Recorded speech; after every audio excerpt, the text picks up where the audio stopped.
Bienvenidos a mi canal de YouTube, a la sección Tu Abogado Responde. En esta oportunidad estrenando un nuevo formato para la cual se ha incorporado al licenciado Infieri Israel de Jesús Ramos Ruiz, el cual me estará colaborando en contestar cada una de las inquietudes que nuestros seguidores de nuestras redes sociales han venido formulando en el trayecto de la semana relacionado a temas muy importantes, en este caso a temas de familia.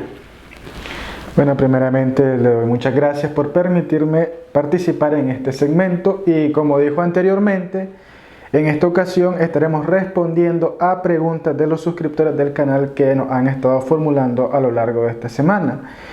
Específicamente es lo que sería en derecho de familia y a los alimentos, más específicamente en la parte sustantiva. Y bueno, empezaremos con la pregunta de ¿qué son los alimentos? Bueno, según el Código de Familia, los alimentos son todos aquellos bienes necesarios para la vida de la persona, usualmente traducidos a un monto económico, una cantidad de dinero, cuya cantidad de dinero garantiza alimentos propiamente dichos, garantiza el derecho a la educación, el derecho a la salud, calzado, vestuario, el aprendizaje de una profesión o un oficio, recreación, cultura, todo eso.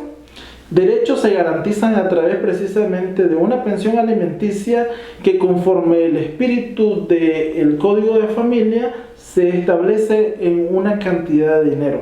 Hay otras formas de establecer una pensión alimenticia, ¿verdad? A tal punto de que se puede garantizar con derechos reales, por ejemplo, el derecho de uso, el derecho de habitación, el derecho de usufructo sobre bienes inmuebles que le pertenecen a la persona obligada, en este caso al alimentante. Entonces hay una generalidad de bienes o derechos que garantizan lo que es el derecho o la pensión alimenticia.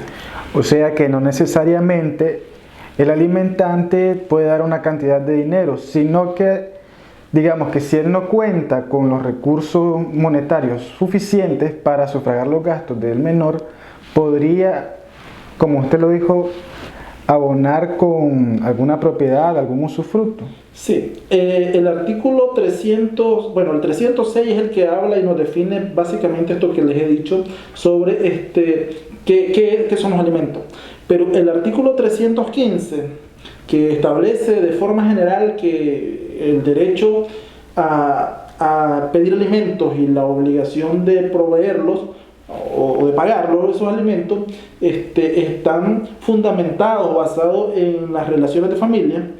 Ahí nos dice de que están obligados todos los mayores de edad, ¿verdad?, a prestar los alimentos, unos de forma económica y otros con trabajo del hogar. Entonces yo creo que eso viene más o menos a responder tu pregunta o la pregunta de nuestros seguidores, ya que existe la posibilidad incluso de pagarla con servicio. Por eso el artículo 306 también dice que los alimentos son aquellos servicios que garantizan un mejor nivel de vida o una mejor calidad de vida. Entonces, sí es bastante amplio, o sea, dentro de la flexibilidad que rige el derecho de familia, podríamos decirte que debe de adecuarse la garantía de ese derecho de alimento que básicamente pues tienen los niños, tienen las personas mayores de edad discapacitadas y las personas de la tercera edad o el cónyuge en situaciones de abandono, en situaciones de grave necesidad. Entonces no solo puede garantizarse con una cantidad económica, o sea, habrá situaciones en que esa flexibilidad nos permita en determinado momento, por lo menos por periodos de tiempo, poder garantizarlo quizás hasta en especie, dependiendo de la naturaleza quizás de las labores, ¿ya?, o de la manera como percibe sus ingresos la persona obligada a prestar los alimentos. Ok. Y bueno, dejando de lado eso, ¿quiénes son las personas que tienen derecho a recibir los alimentos? Bueno, las personas que tienen derecho a recibir los alimentos Recordemos que el derecho de familia nace del derecho civil, o sea, primeramente fue regulado en el derecho civil y desde aquel tiempo del derecho civil ya se hablaba de los nascituros, o sea, las personas que están por nacer.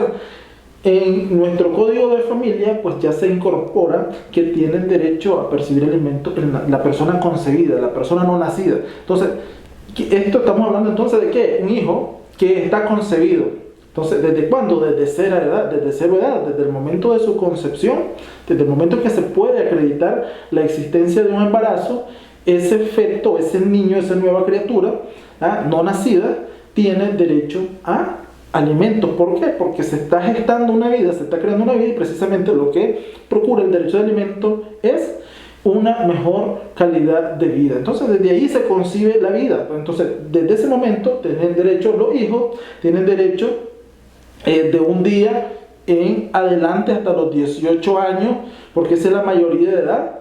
Estamos hablando cuando ¿qué? Cuando no estudia la persona, cuando el alimentista o el hijo no estudia, entonces la obligación alimentaria es hasta los 18 años.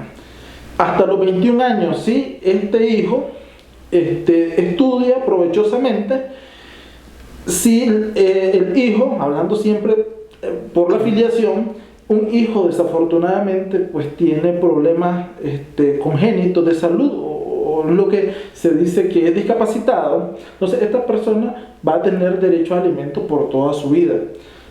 También bueno, los que no, o sea, siendo mayores de 18 años y estudiantes y que no se han casado o no se han unido en unión de hecho estable, ellos tienen derecho a alimento. También tiene derecho a alimento el conviviente, el cónyuge, siempre que esté en condiciones de necesidad o abandono. También tienen derecho las personas de la tercera edad que están en unas condiciones económicas que no les permiten pues, solventar sus necesidades alimenticias. Entonces, todas esas personas tienen derecho a pedir alimentos. Okay. Y entonces, adicionalmente a eso, esas personas que tienen derecho a prestar alimentos, ellos también, digamos, podrían estar obligados a prestarle alimentos a sus ascendientes, digamos, el hijo al padre o al abuelo o viceversa. Sí, entiendo. O sea, el derecho de dar alimento es como un látigo. O sea, que tiras el látigo, pero se viene de regreso. O sea, generalmente se pone como ejemplo esa situación, o sea, o ese ejemplo. Porque es curioso que el derecho de alimento es recíproco. Cuando el hijo está pequeño, o sea, cuando el hijo está en esas condiciones de no nacido o de un día de nacido en adelante hasta los 18, hasta los 21 o permanentemente, pero vamos a hablar de los hijos que son sanos y que llegan hasta los 21 años, se preparan y ya terminó, cesó la pensión de alimentos. Cuando el padre envejece y cae en una situación de necesidad o desamparo, el padre tiene el derecho de pedir o exigir al hijo una pensión alimenticia. Entonces, la pregunta anterior era en relación a quienes tienen derecho a pedir alimento. Entonces, sí, en este caso eran los hijos, en esas tres situaciones, en este caso los abuelos o los padres, hasta el segundo grado de consanguinidad, tienen derecho de pedir. También los hermanos pueden solicitar alimento. Entonces, pero como es recíproco, o sea, con el tiempo esto es recíproco, hay un momento en que estos que tuvieron derecho ahorita de pedir alimento se convierten en alimentantes, o sea, en personas obligadas a prestar alimento ahora a quienes en un momento le proveyeron el alimento. Entonces, entre hermanos puede solicitarse alimento. Un abuelo puede solicitarle al nieto alimento. Un padre, en situaciones especiales, puede pedir alimento. La única situación en la que pues, quizás no se considere es con el cónyuge, porque posiblemente, o a menos que en la permanencia del matrimonio, en determinado momento uno de los cónyuges tenga una situación de necesidad y el otro tenga que proveerle. Mejore su condición económica y de posibilidades y desmejore la del otro. O sea, sería una situación curiosa, pero la ley permite de que entre cónyuges pues se deben alimentos. Vamos a explicarlo de esa manera sencilla. Entre cónyuges se deben alimentos atendiendo a las condiciones de necesidad o abandono en que esté cada uno de ellos en determinado momento. Bien, entonces todos esos aspectos serían los que tiene que tomar en cuenta, digamos, el judicial para poder establecer una pensión alimenticia. ¿O hay otros aspectos que se abordan? Bueno, de conformidad al artículo 323, los aspectos que tiene que tomar en cuenta el juez para establecer una pensión de alimentos tienen que ver con las posibilidades del obligado, o sea, con los ingresos, con el salario, si estamos hablando de que tenga un salario que percibe, con la inspección de bienes, en el caso de que no tiene un salario ni eventual ni permanente, pero sí tiene bienes.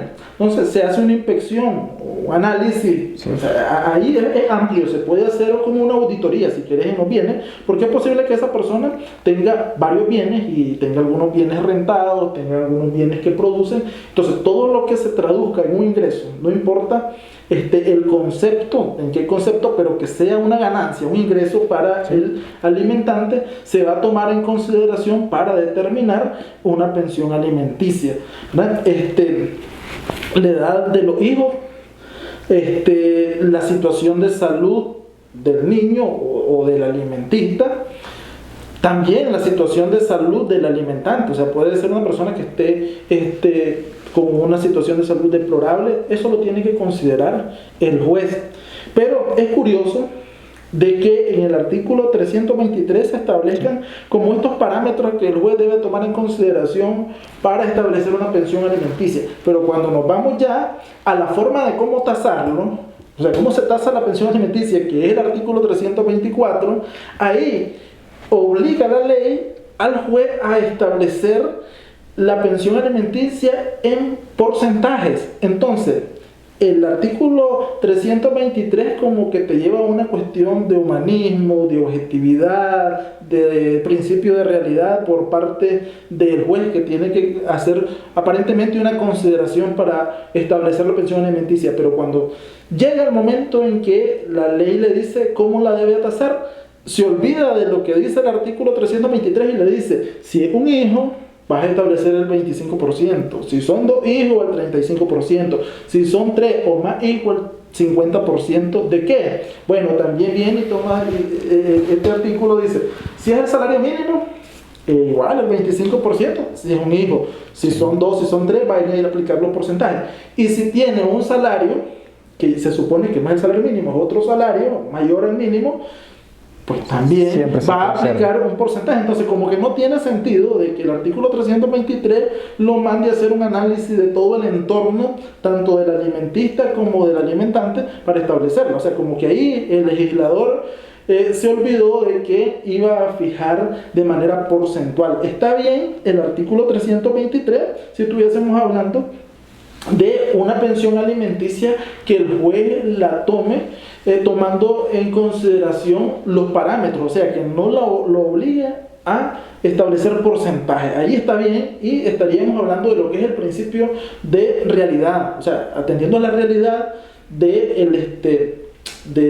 obligado, del alimentante, se establezcan las pensiones alimenticias de ley. Pero hay ese contraste entre el artículo 323 y el artículo 324. Ok, y entonces, bueno, creo que esto ya se respondió con anterioridad y es una pregunta que nos hicieron de que desde cuándo uno puede solicitar los alimentos. Pero como usted nos mencionó antes, podría ser desde el momento de la concepción, ¿no?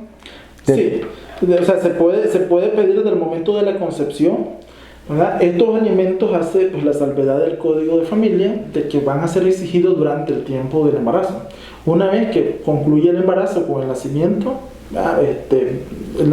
digamos, positivo de un niño vivo, o pues desafortunadamente un aborto o un nacimiento fallido, Pues ahí termina la obligación, no se puede solicitar posteriormente los alimentos del nascituro, los alimentos del niño que está por nacer. O sea, naciendo el niño se terminó el derecho, no es retroactivo en ese sentido. Y o sea, esa es la primera fase. La otra fase es que vas a poder pedir alimento a partir de un día de nacido. O sea, ¿cuándo? O sea, nació el niño, nacen esos derechos de los alimentos. Ahí sí, pues la ley ya nos permite cobrar alimentos atrasados. Entonces, ¿desde cuándo? Desde el no nacido, desde la concepción, desde que se puede comprobar un embarazo, desde ahí se puede solicitar alimentos del que está por nacer. Y del niño nacido, desde que tiene un año, ¿hasta cuándo? Hasta que tenga los 18 si es que no está estudiando. O incluso pueden cesar antes. Pueden cesar a los 16 años si esta persona menor de edad, este adolescente, decide hacer uso de lo que es la emancipación. Se emancipa y terminan las obligaciones. A los derechos que sobre las relaciones padre-hijo o la autoridad parental generan, o sea, se termina la obligación de dar alimento, el derecho de percibir alimentos también se termina. Entonces, también a los 18 años, cuando no estudia, o a los 21 años cuando está estudiando, y se supone que a esa edad pues está también concluyendo su preparación profesional o de un oficio. Y si ese hijo, antes de alcanzar la mayoría de edad, por ejemplo, llegar a contraer matrimonio por alguna situación. Nuestra legislación de familia también prescribe de que se puede contraer matrimonio con el consentimiento de los padres a los 17 años. Vamos a suponer de que sucedió eso. Allí cesaría el derecho de alimento. O sea, estamos hablando de tres situaciones en que relacionado con la mayorización, porque se mayoriza una persona a través del matrimonio, o sea, se emancipa o se mayoriza a través del matrimonio. Entonces, y ahora pues que la ley también pues ya reconoce de manera regulatoria, o sea, está establecido un marco legal relacionado con la unión de hecho estable. Entonces, una vez que se establece una relación de unión de hecho estable, de manera declarada judicialmente, o constituida pues formalmente, allí también cesa la obligación alimentaria.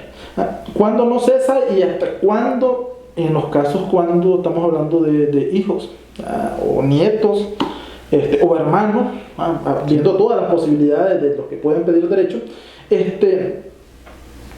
son personas discapacitadas. O sea, durante toda la vida, en cualquier momento se puede solicitar el alimento. Respondiendo a esa pregunta, ¿cuándo se puede pedir alimento? En todo ese lapso, para las personas que tienen problemas de incapacidad, que no se pueden valer por sí mismas. Entonces, en cualquier momento. Entonces, digamos que hablamos de los alimentos atrasados. Digamos, nace el hijo, el padre no fue responsable por la manutención de ese niño, entonces entablamos una demanda de alimento. Eso en relación, entonces, digamos que todo ese tiempo que pasó el padre sin proporcionarle alimento a ese niño se lo podrían cobrar, digamos. Ya entiendo, o sea, la inquietud es cuánto se puede cobrar de alimentos atrasados. Sí, no. Bueno, hay dos situaciones, ¿verdad? Dos situaciones. La normal es de que nace un hijo, los padres lo reconocen a través de la inscripción en el registro del Estado Civil de las personas, y a partir de allí nace el vínculo necesario, un vínculo necesario que regula, bueno, te decía, el artículo 315 del Código de Familia refiere de que el derecho de percibir alimentos y la obligación de proporcionarlos descansa en la relación o en el vínculo de familia. Entonces, resulta que para hablar del vínculo de familia es necesario que exista precisamente filiación, porque la familia está compuesta por la filiación consanguínea y por el vínculo de afinidad. Entonces, pero hablando del hijo, entonces se acredita la existencia del vínculo, del parentesco, del vínculo, a través de la inscripción en el registro del Estado Civil de las personas, que es el que nos permite demostrar con un certificado de nacimiento la existencia del vínculo. Entonces, si estamos hablando de un caso normal en el que el niño es reconocido por sus padres, entonces, y la madre deja transcurrir 5 años, por ejemplo, y hasta a los 5 años viene y hace una demanda, no puede cobrarle 5 años de pensión alimenticia. Atrasado, tiene que, o sea, la ley le permite cobrarle hasta 12 meses atrasado de pensiones alimenticias que no ha cumplido.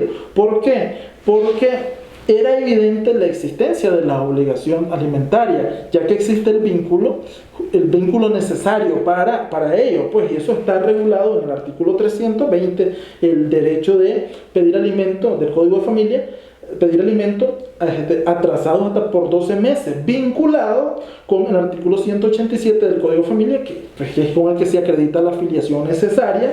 El artículo 308 también viene hablándonos, el 313 es más específico en decirnos que se pueden mandar alimentos atrasados hasta por 12 meses. El 315, pues que ya lo que antes te decía, el vínculo necesario de familiaridad. Y si por algún dado caso no tuvieran un certificado, digamos, el niño no estuviera inscrito y no tuvieran el certificado de nacimiento, se podrían... Esa es la segunda hipótesis, ya te hablaba de 2 situaciones. La segunda hipótesis es el hijo que no es reconocido. Entonces igual, vamos a poner el caso de un hijo que no es reconocido y ese niño tiene 5 años y decide la mamá a realizar una demanda. Esa demanda de alimentos tiene que ir subsidiaria a una investigación de paternidad o una solicitud de reconocimiento, pero ahí la pensión alimenticia es subsidiaria, o sea, la pretensión principal es la investigación de la paternidad. Entonces, se realiza el reconocimiento a través de ¿qué? A través de que el padre acepte el vínculo con el hijo, y entonces, una vez establecido o una vez comprobado a través del correspondiente prueba científica del ADN, el examen del ADN, se acredite la filiación y se inscriba o se reconozca ya el niño legalmente inscribiéndose, entonces allí nace o se comprueba el vínculo jurídico necesario para establecer el alimento. Entonces, en esos casos no se puede establecer o no se puede demandar, o el juez no puede mandar a pagar alimentos atrasados, porque no se cumple con los parámetros necesarios que ya te he establecido, el vínculo.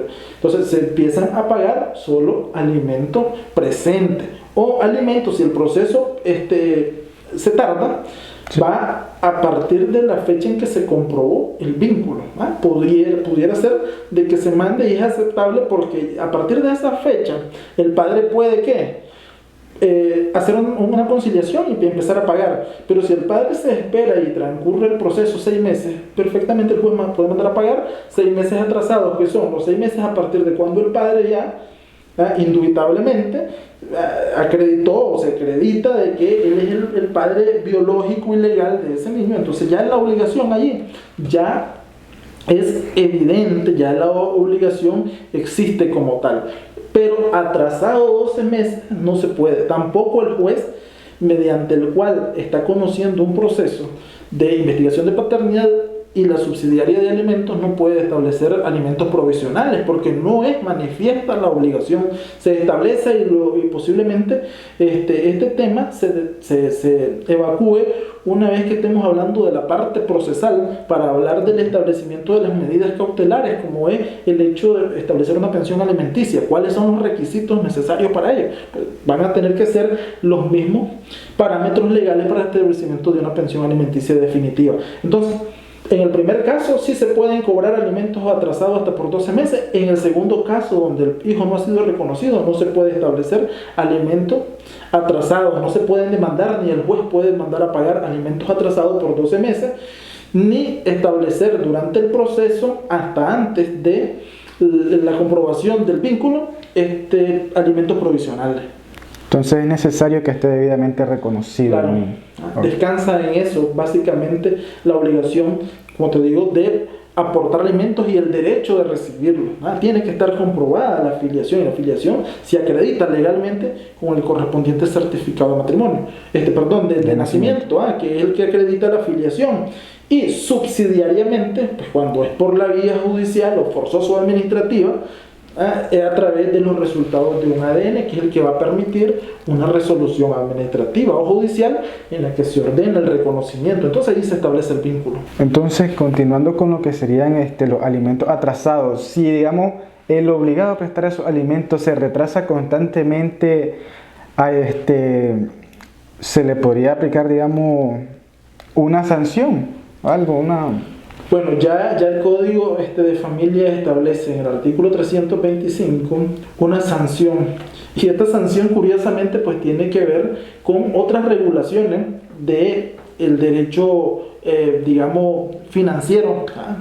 Porque, curiosamente, establece un interés, o sea, lo vincula a una ley de interés y dice que sí, cuando el obligado a prestar alimentos de manera reiterada cae en atrasos no justificados, esto sí es importante, o sea, el atraso o el incumplimiento del alimento no debe de ser total, pues, o sea, un abandono, sino que debe de haber un incumplimiento que es, digamos, esporádico, o si es reiterado, no implica en que el alimentante no cumple, pues, o sea, no se convierte en una situación delictiva, sino que es una situación en la que deja pasar un mes, deja pasar 2 meses y después viene y paga. Entonces, en esas circunstancias que no se pudiera hablar de un incumplimiento delictivo, pues no una omisión deliberada de prestar alimento, o un incumplimiento de los deberes alimentarios, que así está tipificado ahora en el Código, en el artículo 217 del Código Penal, incumplimiento de deberes alimentarios. Cuando no es un incumplimiento de deberes alimentarios, porque no es intencional, no es digamos deliberado, sino que obedece a alguna circunstancia quizás de capricho, pero que no cae en esa situación, el Código de Familia establece que se le va a aplicar, o tiene derecho el representante del alimentista, ¿verdad?, a pedir una sanción del 2% mensual. O sea, si se atrasa 3 meses y esta persona no fue a interponer una denuncia, sino que opta por la ejecución, por ejemplo, entonces en la ejecución va a pedirle al juez de que se le aplique el 2% de interés mensual por el atraso de la pensión alimenticia. Y aquí, pues ya que hablé de la materia penal y de ejecución, pues aunque esto es un tema de procesal, pero es importante que sepan los que están con situaciones de incumplimiento de deberes alimentarios, ¿verdad?, ya que estamos hablando sobre eso, que tienen 2 vías abiertas: la vía de la ejecución en familia, que es una tercera fase, digamos, del proceso de alimentos, y la vía penal. Es más seguro a veces irnos por la vía de ejecución de la sentencia en materia de familia, porque es bien flexible, y si el obligado tiene bienes o tiene ingresos fijos, un salario, entonces es más fácil ir y perseguir esos ingresos o esos bienes a estar enfrentando un proceso penal. A veces genera mayores problemas enfrentar un proceso penal. Pero existen esas 2 vías, y en la vía de ejecución se puede penalizar o sancionar con un interés del 2% mensual. Ok. Bueno, continuando con el tema, hay una pregunta que nos dijeron que ¿cómo o cuándo se extingue la obligación de prestar alimentos? Sí, bueno, hablando de la extinción, el Código de Familia asume 2 eventos naturales. Uno es la muerte del alimentante, pero hace la salvedad cuando no deja patrimonio hereditario, o sea, no deja bienes que respondan a esas obligaciones. Y esto es porque en el derecho de sucesiones que regula el Código Civil se ve una situación que incluso se llama asignaciones forzosas cuando se está hablando de la sucesión testamentaria. Y en la herencia, pues obviamente el hijo, el que ha tenido derecho o vínculo con el causante, pues conserva el derecho a adquirir la parte de los derechos hereditarios. Entonces, hace la salvedad de que se extingue con la muerte del alimentante cuando no ha dejado patrimonio hereditario. Después vamos a hablar de una situación que viene a decirnos que eso no es tan así. La otra circunstancia es, y esa sí es definitiva, verdaderamente esa sí extingue, es cuando fallece el alimentista, o sea, la persona que percibe el alimento, o sea, el hijo, la persona de la tercera edad que estaba con derecho a alimento, el cónyuge que tenía derecho a alimento, el hijo menor de edad o mayor de edad que está estudiando y desafortunadamente fallece, o la persona, el hijo que tiene problemas de discapacidad fallece, entonces ahí se extingue la obligación alimentaria. El caso que te quiero explicar, que no es tan así, es que aun cuando fallece el alimentante, si el hijo es menor de edad, queda en desamparo, queda con una grave necesidad, entonces la ley dice de que se puede demandar hasta el segundo grado de consanguinidad, o sea, puede demandar al abuelo, puede demandar al hermano. Entonces eso significa de que la obligación no se extingue como tal, o sea, se transmite por derecho personal. Quizás lo que el código quiere decir acá es en relación al patrimonio, vinculado al patrimonio, allí se extingue si no hay más patrimonio, pero en relación a los derechos del vínculo o los derechos personales, sí se transfiere al abuelo si es el padre el que se murió, se transfiere al hermano, se transfiere al nieto si el que está pidiendo, ¿verdad?, en este caso fuera el abuelo, ¿verdad?, entonces que estaba pidiéndole al hijo. Entonces, y ya el nieto tiene capacidad económica para solventar las necesidades del abuelo, entonces no se extingue. Lo que hace es que se transmite a estos que están dentro del segundo grado de consanguinidad. Entonces esa parte es como que es bien especial, o sea, el abogado litigante, ¿verdad?, debe de manejarlo, porque si estoy en condición de pedir, no es cierto que ya se murió el padre, no puedo demandar a otros alimentantes que están ahí ya contemplados por la ley. Ok, y bueno, otra pregunta que teníamos es que ¿cuándo cesa la obligación de los alimentos? ¿Verdad? Es importante pues la extinción y el cesar. Pues el cesar pues ya es a unas circunstancias pues ya eventuales, otras que son naturales pero que no tienen nada que ver con la extinción de la persona, como la anterior, la extinción, sí, va como, o sea, y esto es importante, o sea, solo remarcando un poco la pregunta anterior, es importante porque los alimentos son personalísimos, dice, entonces sí, quizás ahí el legislador vino y hizo esa apreciación y como para darle sentido a esa característica del derecho al alimento que son personalísimos, pues dijo, bueno, se muerto el alimentante, se extingue la obligación. En el cese no, en el cese pues, hay por determinadas circunstancias que no tienen que ver con el fallecimiento. Entonces aquí tiene que ver con circunstancias naturales, como cuando, como el alcanzar la mayoría de edad. La mayoría de edad, 18 años en este nuevo código de familia, sí, 21 años si es que está estudiando provechosamente, ¿verdad? Bueno, no vamos a hablar porque caeríamos en extinción en el caso de los que tienen discapacidad, pues para ellos no solo se extinguen, no cesan, a menos que la discapacidad sea temporal, o sea, pudiera que hablar un cese ahí, ¿verdad? No lo contempla expresamente la ley, pero pudiera ser de que milagrosamente una persona que es discapacitada, ¿verdad?, o a lo mejor con los adelantos tecnológicos una persona discapacitada, porque sí he visto pues en la práctica personas que ahora tienen, por ejemplo, en las redes sociales, se han convertido en TikTokers, se han convertido en YouTubers, personas con una gran discapacidad, pero que ahora pueden percibir unos ingresos porque tienen grandes cantidades de seguidores, por ejemplo, y entonces pueden percibir ingresos ahí.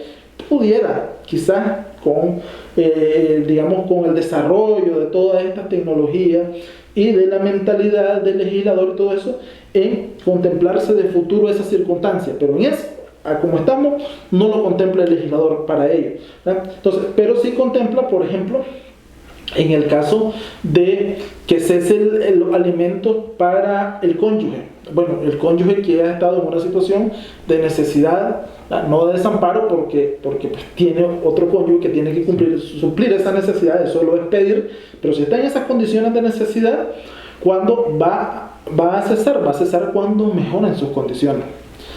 Igualmente puede suceder para el hermano, cuando mejoren su condición económica, porque pudiera ser de que tenga un hijo que crece y ese va a proporcionarle los alimentos necesarios.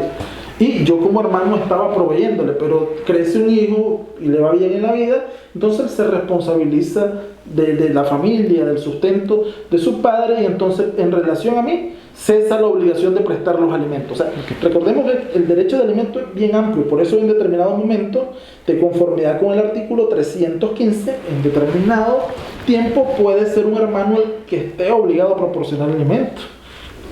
En otras circunstancias puede ser a la inversa, puede ser como lo natural del padre hacia el hijo y después el hijo hacia el padre. Entonces, pero atendiendo a esas circunstancias, cesan entonces cuando mejoran las condiciones de vida de esto. Ya lo habíamos analizado en otra pregunta anterior, cuando se alcanza la mayoría de edad, cuando hay emancipación, cuando hay casamiento, cuando hay unión de hecho estable, ¿verdad? En esos casos cesa la obligación de dar alimentos, ¿verdad? También cesa, y es importante esto porque se vive en la realidad, pero pocas veces he visto en la práctica que se ejerza esa sanción, y es cuando quizá un hijo que está entre los 18 y los 21 años, pero realiza conductas que atentan contra la integridad del padre. Y esto lo contempla ya el derecho civil en el ámbito de las sucesiones y lo considera indigno. Parece que más o menos el legislador vino y asumió esa posición y dice que cuando pues, se comete un grave daño al alimentante, la sanción es que cesa. O sea, no puedes estar alimentando a alguien que está directamente causándote un daño, o sea, físico o a tu patrimonio. Entonces, esa situación amerita el cese de la obligación alimentaria. El otro es cuando es evidente de que el nivel de necesidad o el grado de necesidad es provocado por la conducta del alimentista. Como el ejemplo más sencillo, de repente tenés un hermano de que es irresponsable y que su condición de necesidad o aparente desamparo es producto de su propia conducta, es un tomador, está hundido en la droga, es irresponsable. Entonces, si se acredita en esas circunstancias, cesa el derecho a percibir alimentos y la obligación a proporcionar los alimentos. Eso está regulado, ¿no? Ok, ¿y qué sucede si, digamos, se hace un mal uso de los alimentos que se está brindando? Eso es importante. Pocas veces se usa de este derecho, pero cuando se usa, pues se ha visto en realidad una actuación responsable de los jueces, ¿verdad? Cuando tenga conocimiento el juez por su propia cuenta, por su propia seguimiento que dé quizás el equipo de apoyo técnico de los juzgados, de que hay un mal uso de la pensión alimenticia, lo puede hacer de oficio, solicitarle que se informe sobre el uso adecuado de la pensión alimenticia. Esto es como una rendición de cuentas. Pero si eso no sucede, o sea, si no tiene conocimiento por su propia cuenta o por cuenta pues, del equipo técnico de apoyo del juzgado o del juez, entonces la parte interesada, que en este caso sería el alimentante, puede solicitarle al juez de que se pida informe del uso correcto de esa pensión alimenticia, lo cual radica en que se debe de rendir un informe de cómo está usando eso, y no solo rendirlo, sino sustentarlo. Eso es pues, lo que comúnmente conocemos como una rendición de cuentas. Sí se puede controlar el uso adecuado de una pensión alimenticia. Ok, y ¿el derecho de pedir alimentos tiene alguna prescripción? ¿Hay una fecha máxima para, digamos? Bueno, a veces en el código muchas veces se tiene que no se comprende o tiende a confundir, porque hay dos situaciones. O sea, primero que decimos que es imprescriptible el derecho de alimento, pero es imprescriptible el derecho de alimento en relación a que en cualquier tiempo se puede promover una demanda de alimento, siempre que estés en que, otra vez al inicio, si está concebido el menor, durante la concepción o durante el embarazo se puede pedir alimento. Entonces, ahí no prescribe, o sea, lo puedes hacer al mes, a los 2 meses, a los 3 meses, hasta antes de los 9 meses, normal, hablando del nacimiento normal. Allí nadie va a alegar prescripción. En cualquier momento podés pedir los alimentos del no nacido. Una vez nacido, podés pedirlo desde el primer día de su nacimiento. O sea, vamos a poner grave la situación, desde el primer día. Podés pedir de los 6 meses, 1 año, 2 años, 3 años. En cualquier momento podés hacerlo hasta los 18 años, si es que no estás estudiando provechosamente. Lo podés hacer en el transcurso de los 18 a los 21 años si estás estudiando provechosamente. Y si el hijo es una persona discapacitada, pues lo puede hacer en cualquier tiempo de su vida. Obviamente lo hace a través de sus representantes legales, de sus tutores, pero lo puede hacer en cualquier tiempo. Eso es, digamos, el derecho de acción. O sea, puedo demandarlo, puedo hacer la pretensión de alimento, lo puedo hacer en cualquier tiempo. Lo que sí prescribe son las pensiones alimenticias declaradas. O sea, ya cuando lo han demandado al alimentante y ya se le estableció una pensión de alimento y transcurren 13 meses, transcurren 24 meses y durante ese tiempo no ha cumplido la pensión alimenticia, y entonces el representante legal del alimentista decide ir a ejecutar una pensión de alimento, o sea, la ejecución de la pensión de alimento. Entonces no puede demandar los 24 meses. Puede demandar solamente, de conformidad con el artículo 320 del Código de Familia, 12 meses. O sea, ¿por qué? Porque las pensiones de alimentos declaradas prescriben a los 12 meses. Entonces, que cada 12 meses va a ir prescribiendo un mes. Cuando llegaste a los 13 meses, ya no podés cobrar 13 meses, vas a cobrar solo 12. Entonces, cada 12 meses o cada 13 meses vas a ir prescribiendo el mes número 12. Entonces, ahí la aclaración. Y esto es importante porque en la experiencia profesional a mí me ha tocado realizar embargos, ejecuciones de sentencias de alimentos, y he demandado 3, 4 años y ningún abogado me ha alegado la prescripción de esas obligaciones. Pues, o sea, yo demando la ejecución y el juez tampoco ha venido a poner atención a lo que claramente establece el artículo 320, prescriben. Eso es el derecho de familia, eso es la parte especial de la prescripción de las pensiones alimenticias. El derecho de alimento no prescribe, pero las pensiones alimenticias sí prescriben. Bueno, hasta aquí estas han sido todas las preguntas que han planteado nuestros suscriptores, pero como un pequeño resumen, podríamos decir que el derecho de prestar alimento sería irrenunciable y personalísimo. El derecho de dar alimentos o los derechos de alimento son en realidad una garantía constitucional. En el artículo 70 de la Constitución Política, ahí se habla de que la familia es el núcleo fundamental de la sociedad y que consecuentemente el Estado y la familia están obligados a garantizar su protección. Entonces se protege a la familia o sus miembros, la protegen a sí mismos, precisamente garantizando los medios de la subsistencia de la familia, ¿verdad?